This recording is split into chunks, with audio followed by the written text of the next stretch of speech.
भाई। मैं मुदस्सिर अमजदी बोल रहा हूँ। अच्छा, खैरियत से हो भाई? जी जी, अल्लाह का शुक्र, आपकी दुआएं हैं। माशाल्लाह। फरमाइए, क्या हुक्म है? असल में ये आपकी एक वीडियो वायरल हो रही है शायद के नेपाल के कपिलवस्तु जिला की जो है, जिसमें कोई मौलाना जो है वो बहुत जो है आपके खिलाफ जो है बड़ी अजीब अजीब बात कर रहे हैं कि पैसा लेकर के नात नहीं पढ़े, भाग गए, ये किए वो किए, इस तरीके से। अच्छा। हाँ, तो वो क्या असलियत है और क्या हकीकत है, आप ही बता दें। असल में मैं कोई बात तो फोन पे नहीं करना चाहता हूँ, लेकिन आप पूछ रहे हो। जी आप वो मुदस्सिर भाई बोल रहे हो, मौलाना मुदस्सिर अमजदी? जी जी जी। अच्छा, वो अभी मेरी मुलाकात हुई थी गालिबन आपसे ना, हाँ वहाँ हाँ, सिमडेगा में। सिमडेगा में। तो माशाल्लाह। मुदस्सिर भाई, जी आपको बता देता हूँ। जी हालांकि मैंने इस सिलसिले में किसी से फोन पे कोई बात नहीं की। जी अभी ये रात की बात है, मैं तो अभी घर पे आ गया। जी। दरअसल ये तारीख मैंने दी थी, एक लड़का है इश्तियाक नेपाली करके, माशाल्लाह, वो नमाज़ पढ़ते हो अभी। हमारे घर पे आता जाता है। वो लड़का बहुत अच्छा लड़का है और बहुत हुँ, मोहब्बत करता है मुझसे। मैं भी हुँ, उससे बहुत मोहब्बत करता हूँ। छोटा है, अल्लाह ताला उसे उरूज दे। आमीन। तो उसने जिद की कि भैया आप कोई तारीख दे दीजिए जी, और प्रोग्राम हो जाए। तो हमने कहा बाबू, मैं जा रहा हूँ बगदाद शरीफ जी। और मैं लौटूंगा तो सफ़र की थकान रहेगी। और फिर मेरा प्रोग्राम मुरादाबाद में है हुँ, हुँ, 17 को। हुँ, और मुरादाबाद से यहाँ आना बहुत लंबा है। हुँ, तो मैं अपने हिसाब से उधर ही की तारीख दे दूंगा, मेरे लिए जिद नहीं करो, मैं आ नहीं पाऊंगा। जी। लेकिन वो जिद पकड़ लिया, नहीं माना। तो मैंने कहा चलो ठीक है, तो तुम 18 को कर लो। अब ये तारीख तय हो गई, सारा कुछ हो गया। और उन्होंने मुझे 5,000 रुपये बतौर किराया भेजा। अच्छा, मैं अच्छा। बगदाद शरीफ में ही था। तो जी। अब चूंकि वहाँ फोन पे वगैरह नहीं चल पाता है, वहाँ पता नहीं क्या मसला है कि वहाँ मतलब काम ही नहीं करता वो एप्लीकेशन। तो जब इन्होंने भेजा तो मुझसे बोले कि हजरत चेक कर लीजिए। तो चेक नहीं हो पा रहा था कि आया है कि नहीं आया। तो मैं उनको कोई मतलब कंफर्म जवाब नहीं दे पाया। बहरहाल मैं आया बहुत लंबा सफर करके। और चूंकि बॉर्डर पार करना था तो हर हाल में 7 बजे से पहले मुझे भंसार करवा के बॉर्डर क्रॉस करना था। जी। हालांकि वो प्रोग्राम मेरे घर से मुश्किल से 25 किलोमीटर नेपाल बॉर्डर है और 15 किलोमीटर अंदर, अच्छा, अच्छा। मतलब 40 किलोमीटर मेरे घर का डिस्टेंस है। लेकिन अब चूंकि सफर मैंने बहुत लंबा किया था, मुरादाबाद की तरफ से मुझे आना था। हुँ, हुँ। तो अब मैं वहाँ पहुंचा, मैंने गाड़ी भंसार करवाई और मैं 8 बजे जलसे में पहुंच गया। अब वो अच्छा। वीडियो आपने देखी होगी, जी, मैंने भी देखी। चूंकि अभी जुमा की नमाज से पहले कई लोगों ने मुझे भेजा, तो एक नज़र मैंने उसको देखा कि क्या उन्होंने बयान किया है। तो इसमें आपने देखा होगा। हाँ, अब लोग भेजते हैं तो अब मैंने देख लिया। नहीं, ज़रूरी अब भी है। उसमें मौलाना तबरेज साहब बेचारे जो हैं, हुँ, वो बहुत नेक और बहुत अच्छे इंसान हैं। जी। मैं मतलब बाई नाम उनको पहले से नहीं पहचानता था। बाई फेस मेरी मुलाकात उनसे मेरी याददाश्त में है। अच्छा, अच्छा। उन्होंने ही शायद मुझे वो पैसे भी भेजे थे, जैसा कि उस वीडियो में मैंने सुना। और आता जब है वो। वीडियो में सुना तभी मुझे पता भी चला कि उनका नाम तबरेज है। अच्छा। वरना वहां जब मैं पहुंचा हूँ 8 बजे, तो तबरेज भाई से मेरी फोन पे चूंकि बात नहीं हो पा रही थी, इश्तियाक मेरे साथ था। और इश्तियाक की शायद बात हो रही थी मौलाना तबरेज से। तो वो हुँ, लोग डायरेक्ट मुझे कुछ लड़के आए कमेटी के और वो मदरसे में लेके चले गए। हुँ। मदरसे में जब मैं पहुंचा तो वहाँ कम से कम 400-500 लड़के आ गए। अच्छा। और वो लड़के आए तो वो फोटो वो फाटा और ये दुनिया भर का जो खुराफात है सब, और परेशान करने लगे। तो हुँ, मैंने कहा कि भाई, मुझे अगर यहाँ रखोगे आप लोग तो पूरा जलसा यहीं चला आएगा। और मैं बहुत लंबा सफर करके आया हूँ और थका हूँ, तो थोड़ा कोई ऐसी जगह मुझे बता दो जहाँ मैं थोड़ी देर आराम कर लूँ, सो लूँ। बिल्कुल। है ना? मैंने कोई गलत बात तो नहीं की ना इसमें? ज़ाहिर-सी बात है, आदमी थका रहेगा तो आराम करना है ना। और उसके बाद वो मौलाना तबरेज साहब बेचारे, उन्होंने किसी से फोन के जरिए कहा कि उनको मेरे घर पे ले आइए। तो वो लोग मुझे उनके घर पे ले गए। जब मैं उनके घर पे पहुंचा तो वहाँ मौलाना फैजान जमाली साहब जो खतीब थे उस जलसे के, और मौलाना मुफ्ती रफीक अन्नापुरी साहब, अच्छा। वो भी उस जलसे के खतीब थे। ये दो खतीब थे। तो वो दोनों हजरात वहाँ पे पहले से मौजूद थे। मैं पहुंचा, सलाम दुआ। तो मौलाना तबरेज साहब आए, कुछ देर में वो आए वहाँ। और फिर मेरी उनसे मुलाकात हुई, लेकिन मैं नाम नहीं जानता था उनका। तो ये नहीं जान पाया कि यही मौलाना तबरेज है। अच्छा, खैर, उन्होंने मेरी खैरियत पूछी, चाय पानी पूछा, खाने के लिए कहा। उनकी ज़ियाफ़त में किसी तरह की कोई कमी नहीं रही। हम लोगों ने खाना वगैरह खाया और चाय पानी के बाद फिर उन्होंने मुझसे कहा, हज़रत और कोई बात हो तो बताइए। तो मैंने कहा, नहीं भाई, अब कोई बात नहीं है, अब आप मुझे माइक दे दीजिए। तो बोले, हज़रत हमारे गांव भर का ये मशवरा है कि आप आराम कीजिए और हम लोग आपको लास्ट में माइक देंगे। तो हमने कहा, टाइम लगभग क्या होगा, क्या तरतीब है? तो बोले कि मौलाना फैजान साहब की और मुफ्ती रफीक साहब की तकरीर हो जाए, इश्तियाक वगैरह नात पढ़ लें, लास्ट में आपको पढ़ाएंगे, 1-1:30 बज जाएगा और अगर आप पढ़ दोगे तो लोग चले जाएंगे, इसलिए हम सब ने मशवरा किया कि आखिर में आपको पढ़ाएंगे। मैंने कहा कोई बात नहीं, अब मुझे थोड़ा सा आराम करा दो, मैं सो लूँ थोड़ी देर, जब आपकी मर्जी होगी तब मुझे ले जाना, लेकिन मुझे कोई डिस्टर्ब ना करे, मैं थका हुआ हूँ सफ़र से और मैं थोड़ी देर आराम कर लूँ। तो उन्होंने एक अलग कमरे में मेरा इंतजाम भी किया, मौलाना तबरेज़ साहब ने बता भी रहे हो, इंतजाम किया अलग कमरे में और अच्छे से इंतजाम किया माशाल्लाह। उनकी ज़ियाफ़त में किसी तरह की वाकई कोई कमी नहीं रही। और वो फिर मुझे सुला के और ये कह के कि अब हजरत जब मैं बुलाने आऊँगा तब आपको चलना है, इस बात को आप नोटिस कीजिए और वो कहिए तो मैं भी रिकॉर्डिंग भी उनकी सुना दूँ जो वीडियो में बोले हो। उन्होंने कहा कि मैं आपको जब लेने आऊँगा तब आपको चलना है, आप आराम कीजिए। मैंने कहा ठीक है कोई बात नहीं। अब वो चले गए स्टेज की तरफ, चूँकि उनको और भी काम था। मौलाना एक मिसबाही साहब कोई थे, वो कमरे में आके बैठे, काफ़ी देर मौलाना फैज़ान वगैरह से बैठ के बातचीत होती रही। तो अब चूँकि वो मौलाना मिसबाही साहब वहाँ बैठे थे तो मैं लेट नहीं पा रहा था उनके एहतराम में कि अब भाई वो बैठे हैं और मैं लेट जाऊँ तो भी अजीब सी बात है, एक आलिम है, मौलाना फैज़ान बैठे हैं। तो अब अच्छा मैं ये कह भी नहीं सकता था कि आप चले जाइए, लेकिन अब मैं उनके एहतराम में ही वाकई बैठा रहा कि यार उलमा हैं यहाँ बैठे हैं तो अब मैं लेटूं तो ये भी अच्छी बात नहीं है। तो कुछ देर के बाद मिसबाही साहब जो वहाँ बैठे थे कमरे में, उनका नाम मैं भूल रहा हूँ, मुझे याद नहीं आ रहा है, उनके पास फ़ोन आया और उन्होंने कहा कि मौलाना फैज़ान साहब आप तैयार हो जाइए और चलिए स्टेज पे, आपका बयान होना है।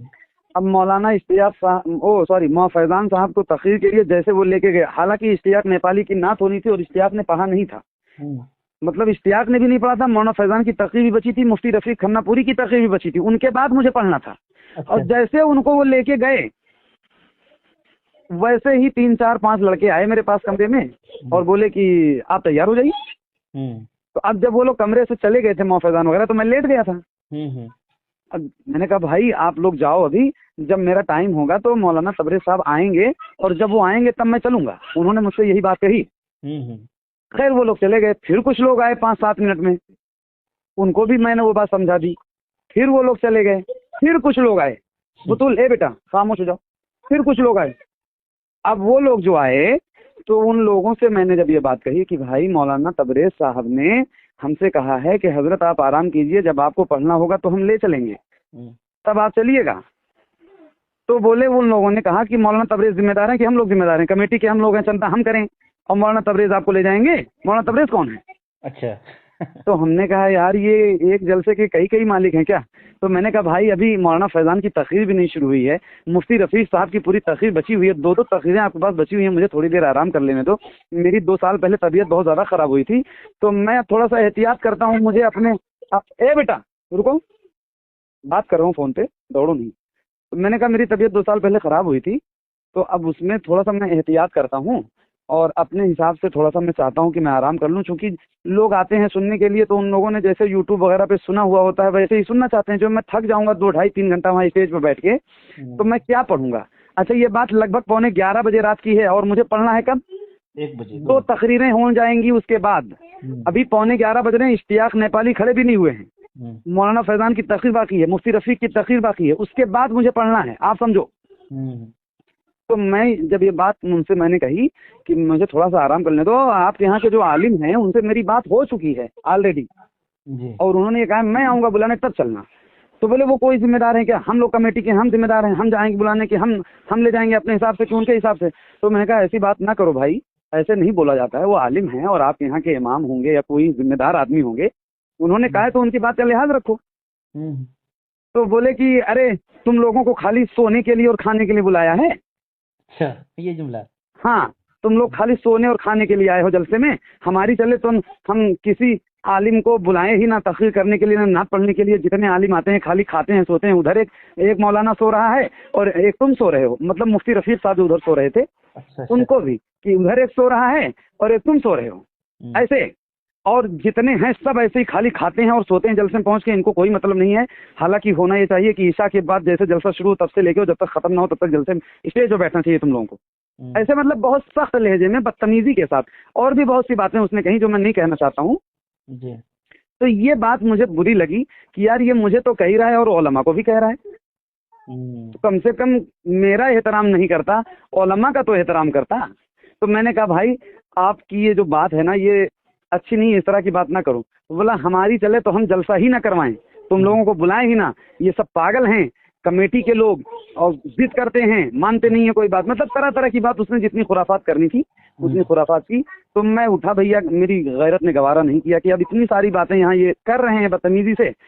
और जब मौलाना तबरेज ने कह दिया था कि अच्छा, मौलाना तबरेज साहब ने वीडियो में कहा है कि आलिम से बात करेंगे तो आलिम की तरह जवाब मिलेगा, जाहिल से बात करेंगे तो जाहिल की तरह जवाब मिलेगा। तो जब आप मुझसे ये बात मौलाना तबरेज साहब कह के गए थे कि मैं बुलाने आऊंगा तब जाना, तो ये 3-3 बार और लोगों को भेजने का क्या मतलब था?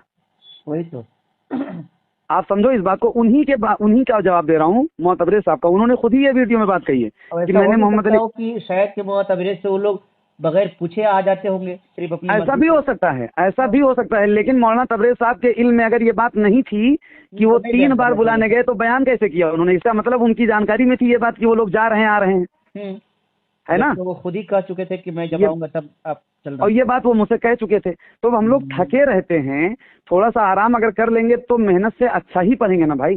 जाहिर सी बात है।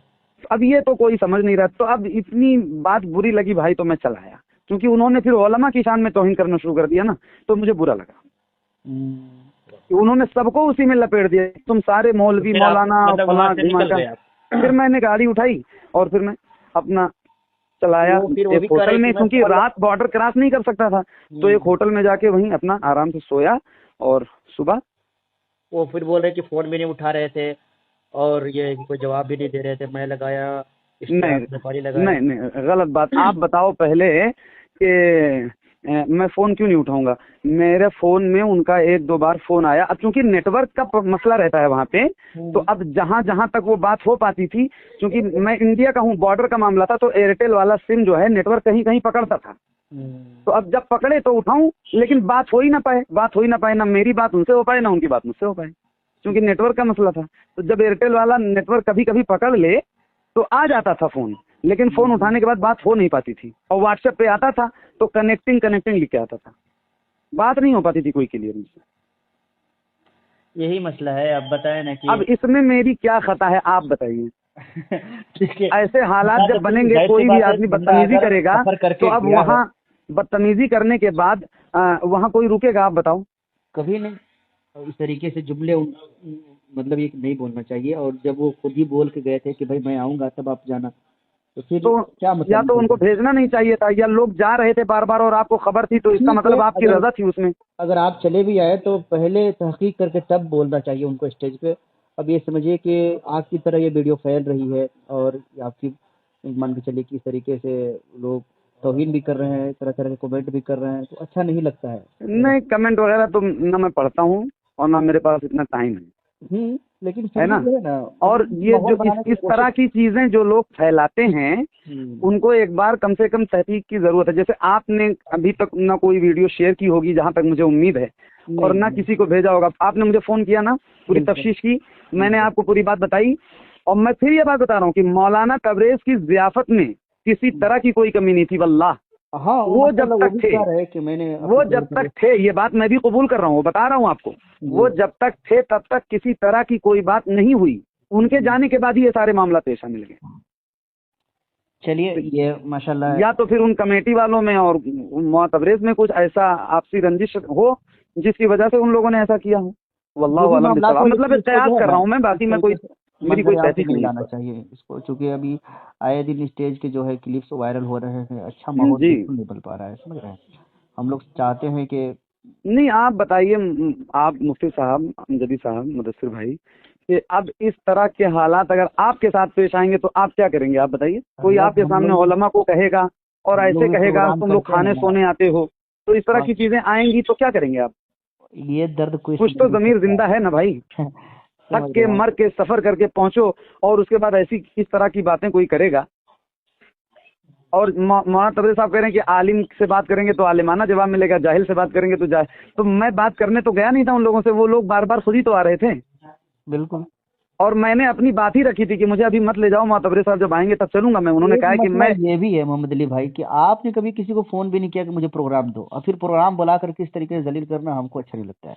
मैंने अच्छा, मैं खुदा की कसम, मैं तहदीस नेमत के तौर पे मुदस्सिर भाई ये बात मैं आपसे अर्ज कर रहा हूँ, और मेरे रब का बड़ा एहसान है, मेरे असातिज़ा और वालिदैन की और मुझसे मोहब्बत करने वाले लोगों की दुआएं हैं मुझ पे अल्लाह का शुक्र है, मेरी मेहनत से कुछ भी नहीं है मेरे पास, सही बता रहा हूँ मैं।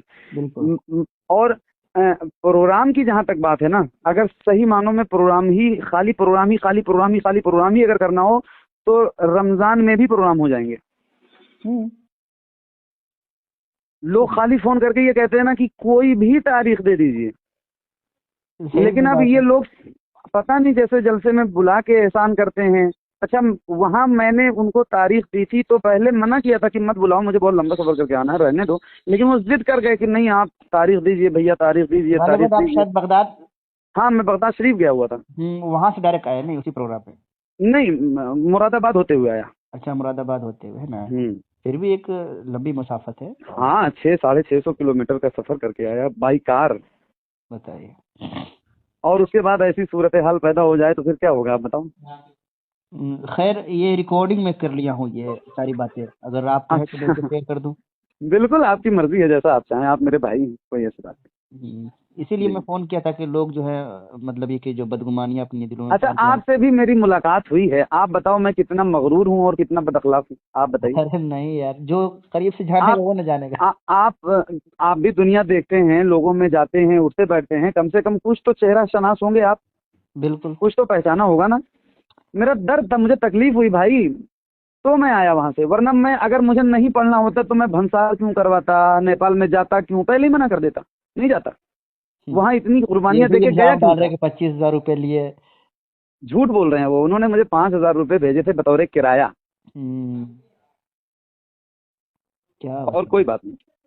खैर, वो माइक उनके पास था, उनको तहकीक थी नहीं है, उनको जो जो बताया गया, जो उन लोगों ने जाके बताया वो उन्होंने बयान कर दिया, उनकी भी कोई खता नहीं है।